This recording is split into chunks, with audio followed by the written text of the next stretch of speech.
Alright, so let's talk about this full moon coming up, September 7th, 2025. This isn't just a sign of change, it's a mathematical certainty. It's the culmination of a Saros cycle that began during the height of the Spanish Inquisition and the conquest of the Americas. This 500-year astronomical pattern mirrors a 500-year human pattern of extraction, control, and dogma. And tonight, that cycle ends. The system it built is on the clock. Alright, let's cut through the dreary stuff and talk about cycles you can actually chart. This flower moon is the first full illumination after a recent eclipse, but that eclipse wasn't a random event. It belonged to a specific Saros series, an astronomical family of eclipses repeating every 18 years, but shifting over a roughly 500-year lifespan. This particular series, Saros Cycle 129, began its life in the year 1503. Let that year sink in. What was happening on Earth then?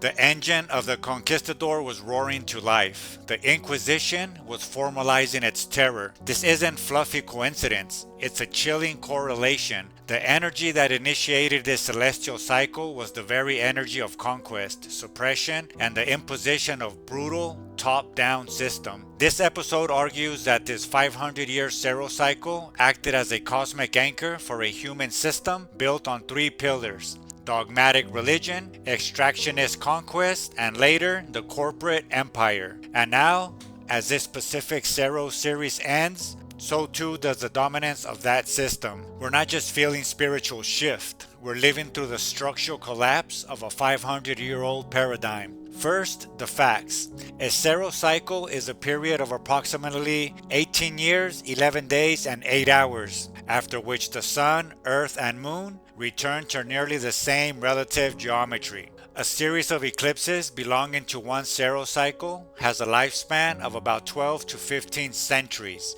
Our focus is on the final eclipse of Saros 129. Its first eclipse was in 1503.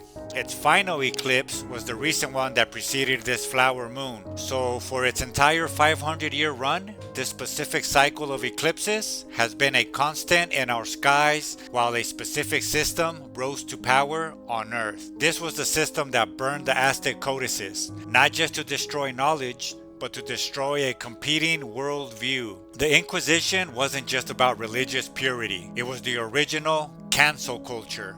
A terror campaign to silence dissent and centralize power. This was the necessary evil, necessary for the system to establish itself. That created the blueprint.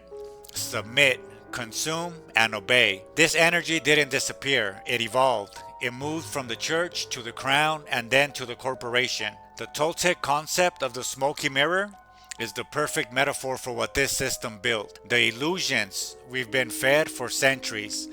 The illusion of scarcity, that there's not enough, so you must fight your neighbor for resources. The illusion of separateness, that you are not connected to the planet or other people, making extraction acceptable. The illusion of authority, that your worth and your truth come from an external hierarchy, a priest, a king, a CEO, an algorithm. The inner conquistador is the internalization of this system. It's the voice that says our value is your output, that you must conquer your own humanity, your rest, your emotions, your creativity to serve the machine. The inner dreamer is the indigenous soul, the part of you that remembers connection, abundance, and creation outside of consumption. As this Saros cycle ends, the system is underpinned, is fracturing. We see it everywhere, in the collapse of trust in institutions, in the failure of late-stage capitalism, in the ecological revolt of a planet pushed too far. This destruction will be felt most acutely by those who benefit most from the old system. The elites, the monopolists, the dogma pushers, they have the most to lose. For them,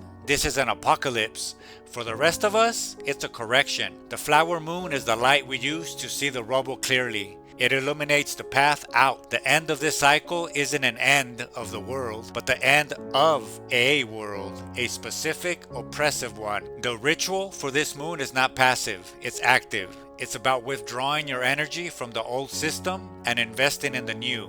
Identify the illusion, the extraction lie. Write down, what belief do I hold that served the old system of scarcity? For example, I must work myself sick to be valuable. Money is the only real security. 2. Name the truth. Write down what is one action I can take to build a new system of connection. For example, I will invest my time in a local community garden. I will support a worker owned cooperative. I will create art, not just consume content. Number 3, release and commit. Safely burn the first paper, releasing the old programming. Place the second paper on your windowsill tonight, letting the flower moon charge it with the energy of a new beginning. This flower moon is a line in the sand of time. On one side, 500 years of conquest, dogma, and extraction. On the other side, the uncertain but potent possibility of a world built on regeneration, connection, and authentic power. The old architects will fight for their dying world, but the new architects are already building. They're planting seeds, they're forming co-ops, creating open source tech, and choosing connection over consumption. This is the great undoing, and it's our great becoming. The Saros cycle that began with conquistadors ends with us. What we build next is up to you. If you're ready to build, hit subscribe. We're going to break down the blueprints for the new age together. Now go look at that moon. Let's get to work.